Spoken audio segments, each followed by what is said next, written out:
Hi, everyone. Welcome to today's YouTube live webinar from Longevity Foundation and the Rising Tide Foundation for Clinical Cancer Research.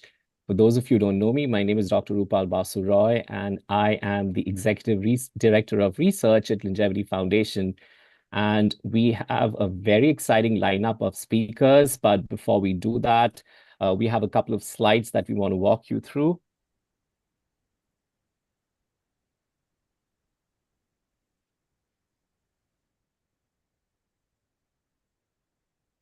So again, welcome to today's webinar on patient and community engagement in lung cancer research in low and middle income countries. And we are really here to learn lessons from the field. And anyone in the lung cancer space is very aware of the fact that while right now the burden of lung cancer is high in high income countries, it is increasing as we speak in low and middle income countries. And by 2050, both the health burden and the economic burden of lung cancer will be seen highest in low and middle income countries. So patient engagement and community engagement is of paramount importance.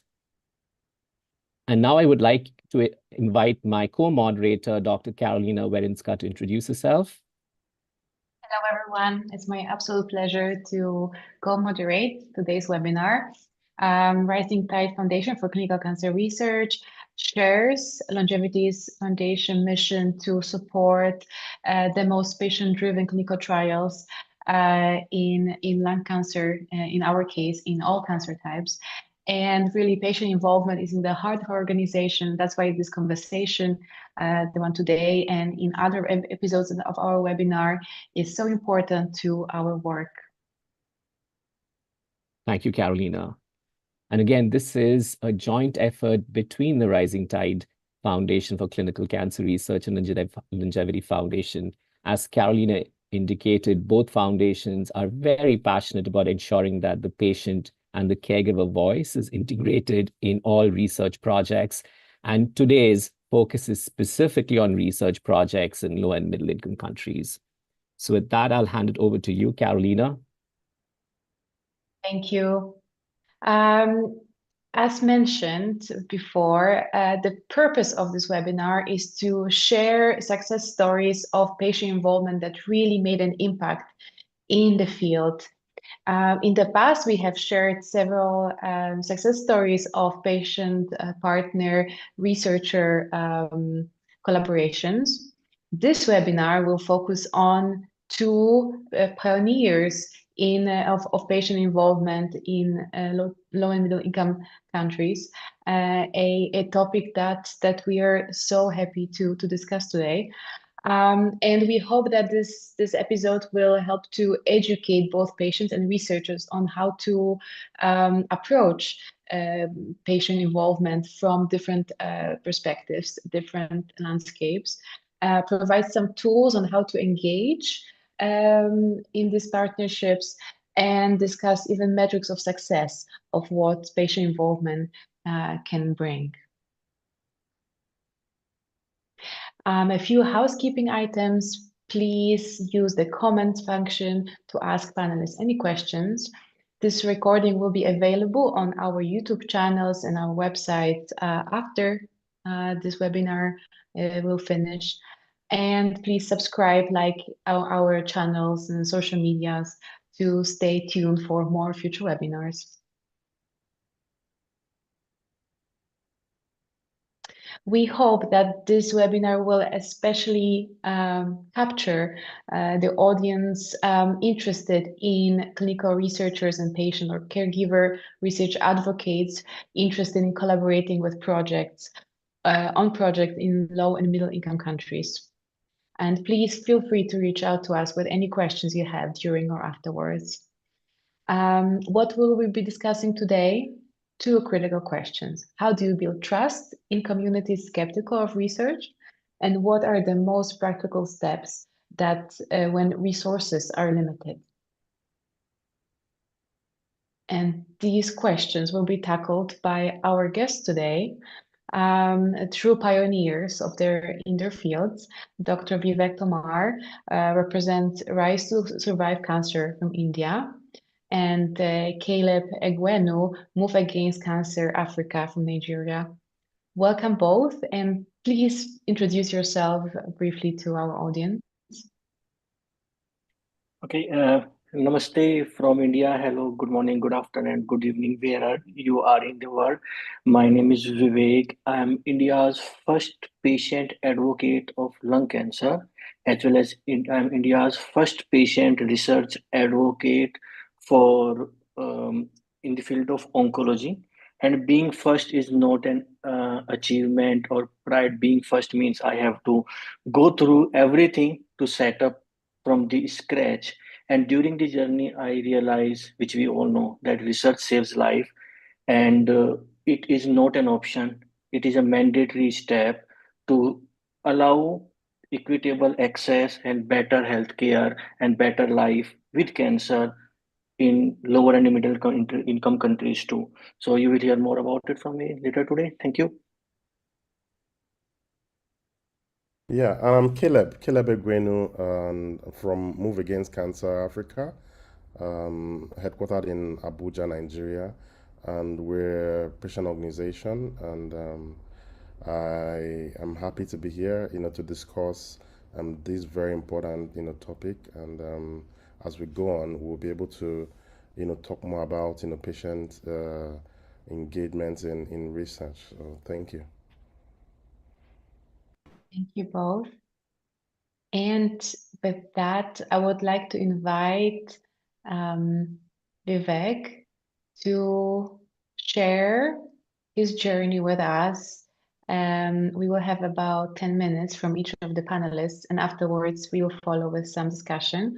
Vivek, the floor is yours. Thank you, and again, Upal bhai, Dr. Carol, and Dr. Upal, and Longevity, and both the organization. So, I'm presenting today on from statics to stories, which I truly believe, and bridging the lung research gap in India. But I would cover lower middle income countries, as I shared. I'm first patient advocate in lung cancer and the research. I'm co-founder of Rise to Survive Cancer Advocacy Organization, India's first oncogene research organization, L Positive India, White Ribbon Project India, and Kusum Memorial Cancer Foundation, which I have started in memory of my loving wife. Move to the next slide, please. Okay, so let's first go to the right side about how the lung cancer landscape in India. While for the global world, especially in the high income countries, they see lung cancer as a disease of the past. And in past, I would say that when I joined any global lung cancer support group or community, there was a discussion that we have five medicines, we have four trials, what to choose. When you come to India, there is a question, do we have any medicine or trial at all? Or do we have only option to go to the chemotherapy, which we know officially, and I'm not against chemotherapy, but for the cancer with the mutation, the survival rate could be 6 months. So most of the case, it has been said that if someone survives 5 years in countries in India and lower middle income countries, it's still a miracle, and in high income countries, it is 5 year survival is kind of a norm, even at stage 4. And so that's why in India and lower middle income countries, it is a disease of the future. It is affecting young. It is affected people with who have never smoked. It is affected more women. Most of the cases are people who have never smoked, and they are young as 12 years old. So that's how the situation is worsening. And yet, as per my research, shows that our patients remain virtually invisible in global clinical data. And as you can see that if we have 18% of the global population, but global trials are only 1.5%, 1.4%, and the representation gap. And in that, if we go for lung cancer, it is only 0.64%. And for because of the poor diagnosis, high cost, nothing is covered in insurance, 70% of at least cases, and lack of awareness, stigma, patient advocacy, not that capable. So 70% of the cases are diagnosed at stage 3 and stage 4, and that's very different to the global world. And on the light side, this is the data, and I am one of the human face of that data. And you will hear my story in bit more in the later slide. But what I can tell is that this data make a person journey from me as a caregiver when my wife was diagnosed at stage 4 lung cancer, who has never smoked, metastatic to brain, bones, adnexia, ovaries, given 6 months to live, and how a single story and single effort make her the longest survivor, not in only in India, but in Asia, that leads to saving much many more lives and today millions of lives. That's why it's not a just data point; it's a diagnostic odyssey, and this is me presenting to the community of oncologists and radiologists and surgeons in one of the biggest conference where I was presenting how research saves lives from the patient point of view. Next slide, please.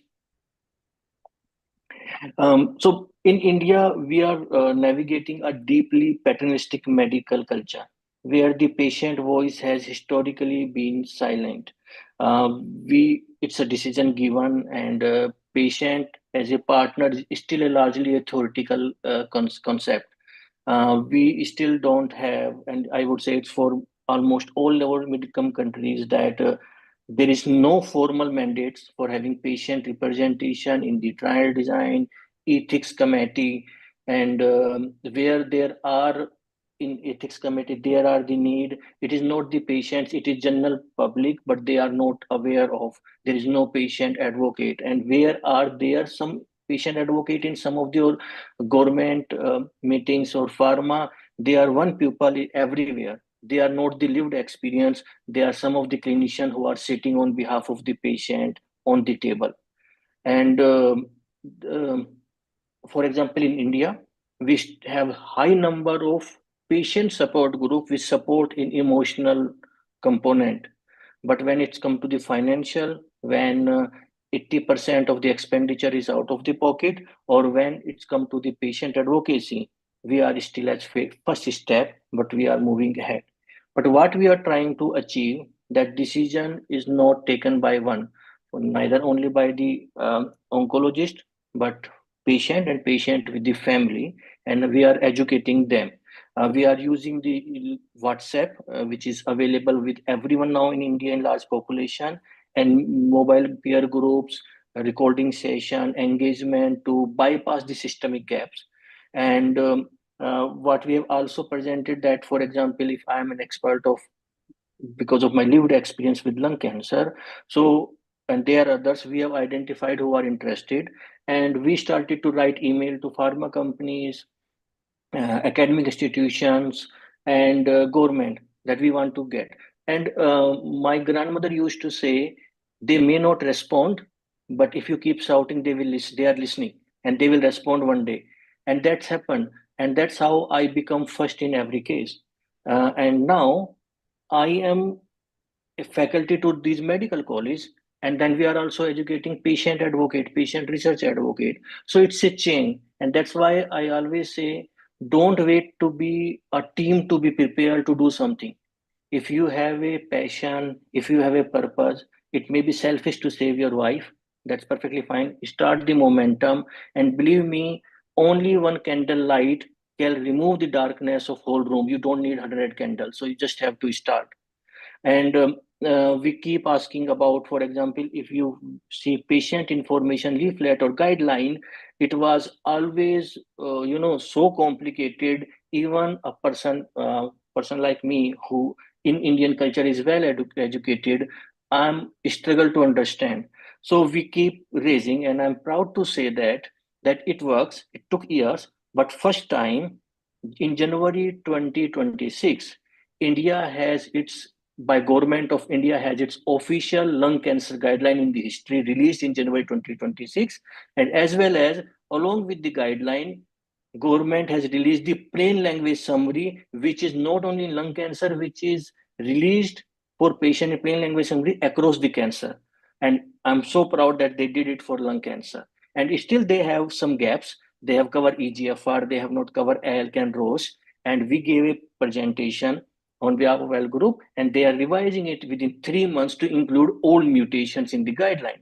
So that's the impact of engagement. That's what is called the emerging shift. One day at a time, but losing is not an option. Next slide, please. Um, so um, in India, the barrier is just biological. It is logical and social. We face, as I said, the diagnostic odyssey where a person's survival often depends on the pin code. Where does they live? Their ability to travel thousands of miles to a metropolitan city or hub where they can have NGS testing, mutation testing. There could be a lung cancer specialist, and they have to travel. And not they have to travel. If it takes 10 days test, they have to leave their job or take leave from the job, and they stay 10 days, 20 days. So that's a huge financial toxicity in addition to the everything being done, the treatment cost. And as I said, uh, not a single lung cancer targeted therapy is in government insurance scheme. So so our response is and should be is to for lower and middle income countries how to decentralize the thing, be it decentralized studies, trials. We have to move the knowledge, not the patient, to reach by using digital tools. Most importantly, we are fighting the stigma of and this is very close to my heart that what you do to cause this is, are you a smoker, the biggest stigma. And my right now question is, and I ask deliberately every day, what is the genomic profile of your cancer? So from guilt to genomics, that's how things for research can also change, and we are trying to change in India and lower middle income countries. So that, and that's the impact government releasing the lung cancer guideline in after 50 60 years of the freedom. So yeah. And then obviously I am personally partnering with number of Ministry of Health central, as well as the Ministry of States, as well as WHO. And first, we have to struggle for years to have a seat. Now we have a seat. Now we are struggling that they hear us. But I always say that in advocacy, try with 100 stakeholders. If one will say yes, like Dr. Uppal or Dr. Carolina, as to organization, that's our win. Grab them and identify the next one. And that's we are trying, and there are definitely results and which are moving mountains. Next slide, please. Okay, so so you can see on your screen that's my amazing, beautiful wife, and if I can share the story in few minutes, that Kusum, as I said, diagnosed, and she was diagnosed at the age of 29 when my son was 3 years old, and there was not a single targeted therapy available in India at that time. And there was available in US, and the cost was that much, which was more than the salary of my 2 years whole salary. So we have to sell our property to bring those medicines. And that was because he has health, that was creatinine. And she got survived for 2 years, but obviously the big R resistance came. And then we came to know that there is a clinical trial of serotonin medicine going in US, and we were told that it is not in India. And we that's where I came to learn about first experience of patient advocacy. But at that time, it was purely to save Kusum. So I started from going from it was Novartis headquarters, writing emails. I have just info at Novartis email, writing them, and everywhere, nationally, globally, different oncologists, government, writing emails and moving. And I went to a conference where all of them was there, and I was not invited. Kusum and I went. Kusum was in very bad shape at that time, and we went somehow. And during a Q&A session, she stand up and asked if a mother with 3 years old son can have that medicine in US, why not in India? Can my life is less important than anyone in any other part of the Western world? And that changed. And within 1 month, the trial got approved, applied and approved in India, and she became the first patient from India to get serotonin-based trial. And after that, 17 other patients got enrolled, and 3 of them are still living. And it is like 12 years old thing. That's how. And then she became a first patient from India through the similar story for alectinib, and at that time I would let you know that she has 10 brain mets when she got progression on serotonin, which increased to 32 big mets, and she got paralysis. On 17th of January 2017, she became the first patient through research, and we had a huge fight. And you see the third photo. This is the national TV where I went with Kusum's photos for debate, and after that, that trial came, research came, and she got access to alectinib. And after 9 months of having that medicine, Kusum was running in a marathon wearing this t-shirt, 5 years at stage 4, surviving with hope, courage, clinical trials, and research medicines. And now millions of patients are taking those health medicines. And the central photo is I am talking with the FDA Commissioner of India, that is DCGI, and the Minister of Health of India, along with Kusum. And before us, it was a discussion like commercial discussion where it was oncologist, pharma companies. But when Kusum and I started to speak, it humanized everything. And after that meeting, 5 clinical trials rules have changed to India to have better access of research and trials that is now saving and helping thousands and millions of patients. And that's a story, my friend. That's not a story of, it started a revolution in India healthcare. We bring 6 clinical trials and research medicine to India together. And now all the medicine and trials of ALK is in India. And because of the clinical trial rule change, we have seen significant increase in the research happening in India. So Kusum journey proved the advocacy is just not about the support. It is about access. By bridging the gap between the ministry and the global sponsor, we ensured that inclusive research wasn't just a buzzword, but a pathway to changing the national policy. And Can you move to the next slide, please? If you want to remember a few things, first one is research saves life.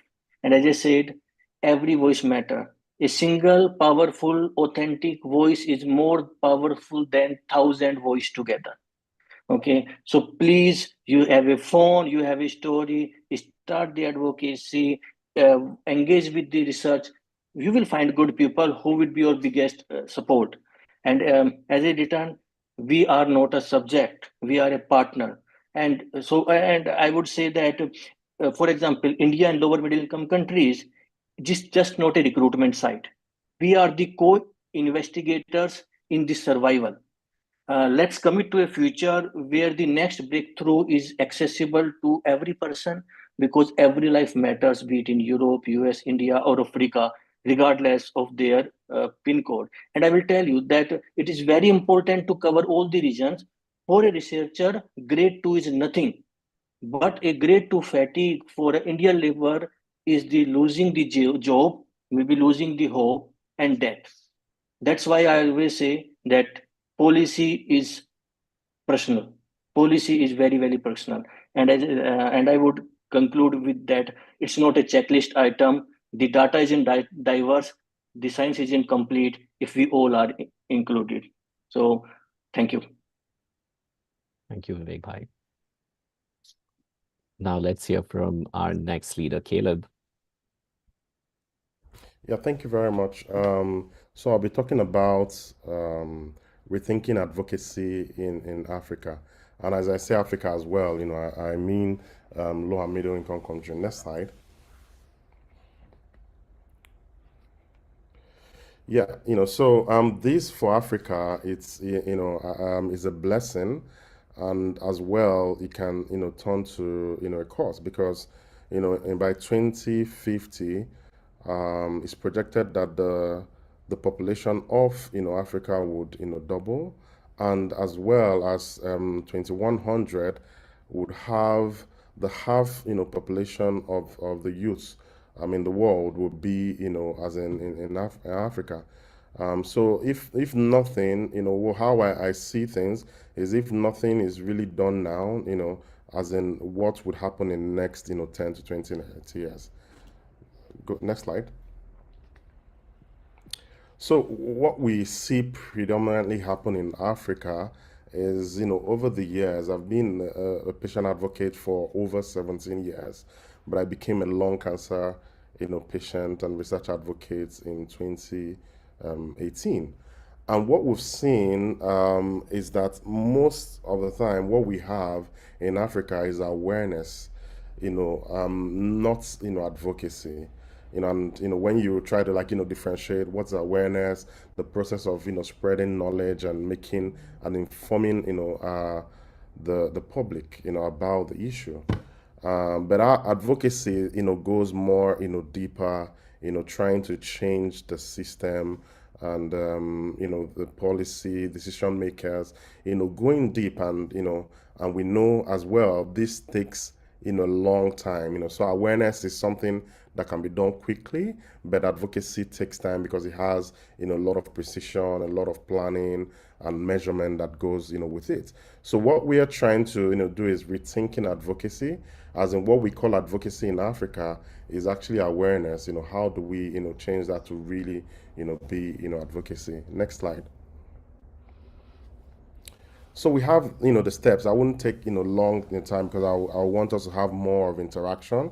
So what we have in terms of the steps for advocacy is, as in a form of awareness is part of advocacy, and we have as well as engagement and as in education, and as well as community building, advocacy, collaboration, and as well as feedback. So this is a loop, that goes round, and to be able to complete the cycle. Like I said previously, advocacy is, as in, it's not a one-time thing. It's something that takes time, that impacts on people coming. Let me give you one example, right? So with the work that Vivek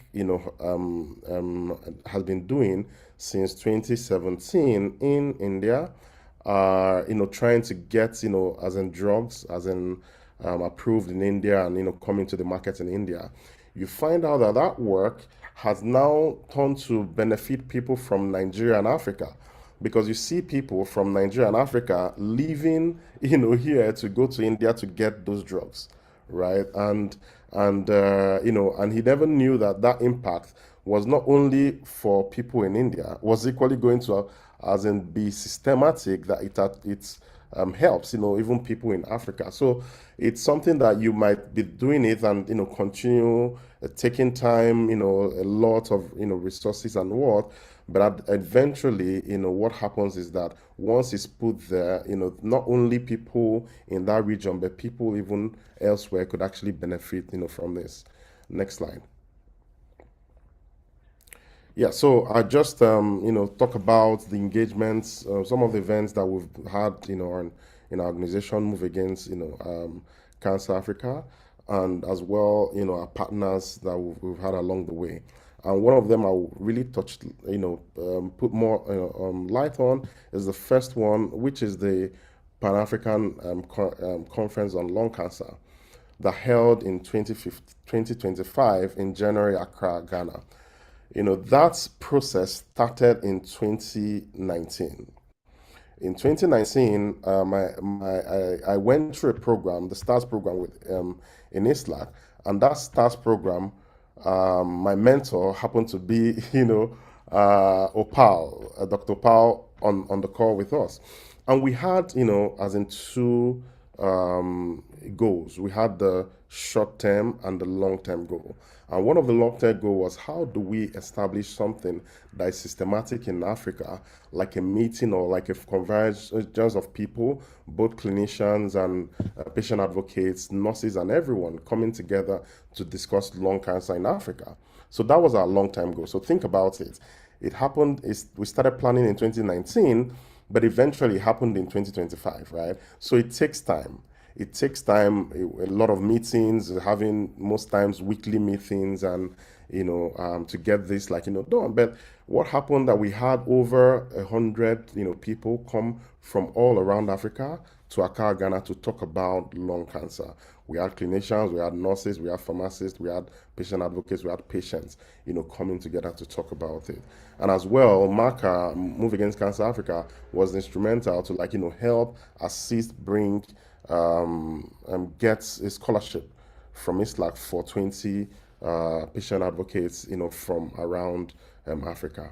And the second one is, what things that we've done in the kidney cancer, space, as well as we've had a conference last year that was International Cancer, Week. And this International Cancer Week, interestingly, in 2009, around like 2 years after I started my patient advocacy journey, I was actually, myself and one professor called Professor Fomo Koye were the ones that started this International Cancer Week. We ran it that 2009 and 2020 and 2010. And now the Federal Ministry of Health has taken over that program and running it every year, bringing together people in Nigeria to talk about, cancer generally. Next slide. So thank you very much. I just wanted to point this. This was in 2019, like I said, when we started, with the short-term and the long-term goal. We fulfill the short-term goal and as well as the long-term goal. So you can see that I'm carrying my mentor, but the other way around, he's the one that carries me. Thank you very much. Yeah. Thank you both very much. It was such a pleasure to listen to your stories. And I have so many questions here, but for the sake of time, I will limit myself. So my first question, Vivek, will be to you. You mentioned so beautifully how that authentic voice matters and that a personal story can shape policy sometimes better than data. I want to ask you about a specific example of how you build trust with communities to encourage, to empower them to share that voice. Communities that perhaps were initially skeptical of research or policy, in fact. Yeah, thank you. It's a great question. So, trust isn't built in the hospital; they are built in the community, and there are so many stakeholders uh, for the research, and I'm sure it is equally applicable to globally, irrespective of it is high-income countries or lower-income countries. But for a country like India, something bad have happened in around 2014 in the clinical research in some of the clinical trials, and then whole media was like against every clinical trial research happening, and everything was stopped. And there was a famous term then started, is that patients are guinea pig for profit. And at that time, I started the advocacy because if serotonin trial was not there, Kusum would not have be running in that marathon after completing 5 years. India's first and Asia's first 5 year survival at stage 4, and that to so many parts of the body. And so media was against, and people listen. What is in the media, and then doctors are busy in their clinical practice. Why do they care when they have a busy clinical practice? And I'm not against anyone, but things were so bad. So when then we started to share our story, and we started to share that if that research would not be happening, we will not be sitting here. And it's not about clinical trial research.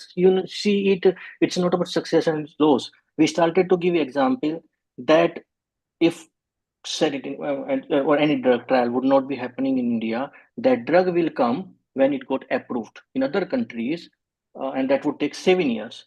So a patient after 7 years, it may be beneficial for that when it goes through all the phases in other countries, and then it comes to the lower middle income countries without trial. But my wife can't wait for 7 years. Your sister can't wait. Your children can't wait for 7 years. They are going to die. So that's why we are talking about human life, and that's example we started to give. And I remember we are doing a media interaction, and someone said to Kusum that, so you are a guinea pig. How about that? And Kusum, a brave girl she was, she said that if being guinea pig, and it was already 6 years completed by the time, if being guinea pig, I'm sitting here talking with you after 6 years being participant of different research, then I'm proud to be a guinea pig. And that changed. That changed. Because then suddenly a lot of media started to cover, and we were on the front page. We become the cover story in the #1 English magazine and the media. I don't know, because I think they are sick of sharing negative stories. And then, as I said, there were some good people who want to showcase. And I'm not saying that everything is good, but there are good which needs to present, and that's build that the culture or the system that every day I receive at least few emails where patients are asking, I am of this type of cancer patient, where I can find this clinical trial. Is there any research happening in India, or which country can we go? Can we support? That's the impact, and that's the trust. How can we maintain? We did it. Vivek bhai, your example is so powerful. And I think the fact that Kusum so bravely responded, saying that, being a guinea pig means that she's alive for 6 years. I think, another patient hearing that from a fellow patient, it's just a different feeling than hearing the same thing from another stakeholder. And I think your story is the best example of how patient research advocates, caregiver research advocates help building that trust. Had it not been Kusum saying that, had it not been you pushing for clinical trials when there was a very high level of antitrust in India because of the 2014 situation, then you would have not had trials. So thank you, Bhai, for your advocacy. And Caleb, along those lines, Vivek Bhai is very practical example of, how uh, patient research, patient advocacy played a role in bringing a trial. I want to kind of go back to one of the slides you talked about what are the different stages of sort of setting up a project or partnering with patients in low and middle income countries. And I want to kind of go a little bit more practical and ask you, if someone's, and you have a lot of experience in this, and you also mentioned that it takes time, the 2019 to 2025 example. Uh, if someone, was to start a lung cancer research project, say in Nigeria, what would be 3 steps or 3 practical pieces of advice that you would give this researcher so that they can have meaningful community engagement? Yeah, thank you very much, Opal. So, number one, be it a researcher or a patient wanting to be a patient advocate, the practical step, the first step that I would, advise from my own point of view, is, first of all, get connected to a community and to learn. And one of the great communities that I connected with in 2018 was the ISLAC community. I won the patient award for 2018, and then in 2019 I joined the STARS program. The STARS is the supporting training for advocates on research and science. And I think that's the first step if you're a patient or a patient advocate wanting to go into the lung cancer space. Then as well, if you're a clinician, it's great as well for you to join, ISLAC. ISLAC is a body, it's called International Association for the Study of Lung Cancer. It's a body that every organization, as in fighting thoracic malignancies, come together. So I think that would be the first, practical step that I would take. Then the second one that I would take, if you're what's it called, clinician or patient advocate, wanting to go in order not to be biased, we just started in a program in last year in August, and it's the African Lung Cancer Community of Practice.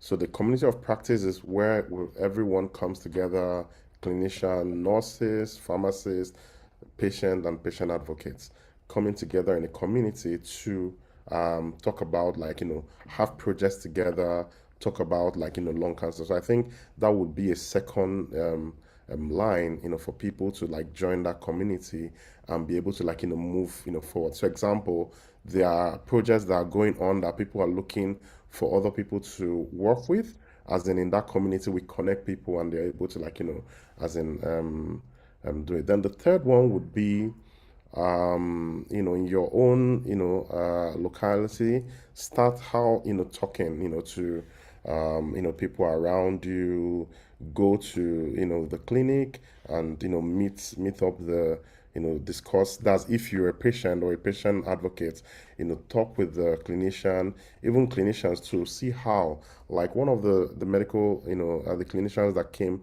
for the conference, last year in Accra, Ghana, she actually mentioned that, wow, coming to the conference and coming to the training that we, had turned her to a patient advocate. So I think, these are the three, practical, steps that I think that people could take to be able to, as in, if they want to go into patient lung cancer research. Thank you very much. And now I have a question, the last question actually, but for each of you. Looking ahead, what would be this one thing that gives you hope for the patient and community engagement in your countries? One thing each. I'm a patient advocate and we always get last time, so I will cover 15 things in one sentence. That's how things work. But what gives me a hope is the shift in the face of the advocacy. We are seeing a new generation of younger, digitally connected patient and caregivers, women, young, who refuse to be invisible in the global data. I see hope in the fact that we are moving from guilt to genomics. I see hope in 1.4% trial static, not because it's slow, but because it represents a massive untapped frontier of global science. For lower income countries, we have high population, so, and nothing is rare at our end. We are a huge market for everyone. We have a huge research. So it is an untapped market. You guys, research has to include us. So that's a big hope for me. Yeah, and for me, thinking about, it, there are a lot of things that give me hope, right? One is, seeing, I still go back because, it's something that is really huge. When the meeting happened in Accra, Ghana last year, it gave me so much hope.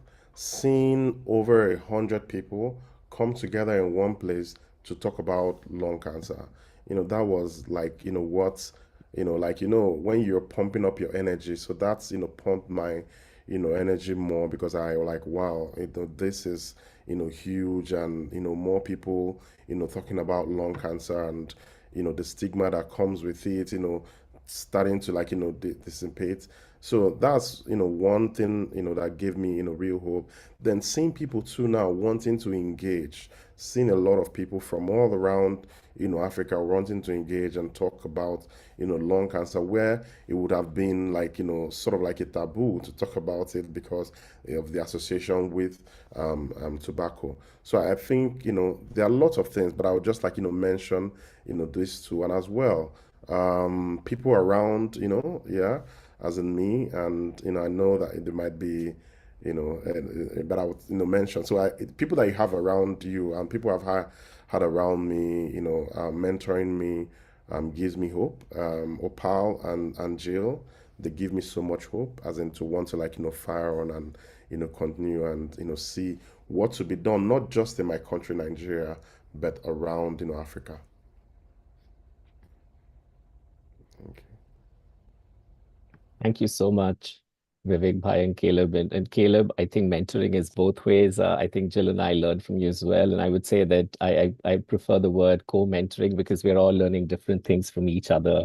I don't think everyone knows everything. So it's really a partnership and it's really a team. I firmly believe advocacy is a team sport. And it's been such a pleasure hearing from you both about how what brought you to advocacy, and thank you for sharing very practical, realistic tips and examples so that for people for whom advocacy in low and middle income country is relatively new, I think they learn a lot from what you've shared. And with that, Carolina, I'll pass it back to you to close up the webinar.